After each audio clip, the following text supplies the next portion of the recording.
ஆயுள் முழுவதும் என் பாத்திரம் அருளும் நலமுமாய் நிரம்பும்.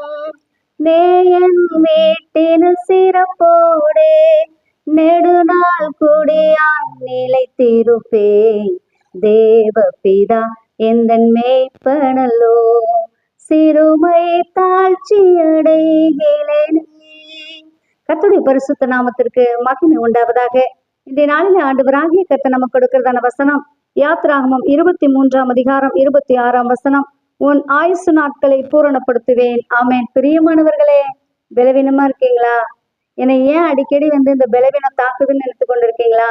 ஏசப்பா அந்த பலவீனத்திலிருந்து உங்களுக்கு இன்றைக்கு விடுதலை கொடுப்பார். உன் ஆயுசு நாட்களை பூரணப்படுத்துவேன் என்று சொன்ன கர்த்தர் உங்களுக்கு நல்ல சுக பல ஜீவன் ஆரோக்கியத்தை தந்து அழகாய் நடத்த போகிறார். ஆண்டவருக்கு நன்றி சொல்லுங்க, பலப்படுத்துற அவரை துதியுங்க.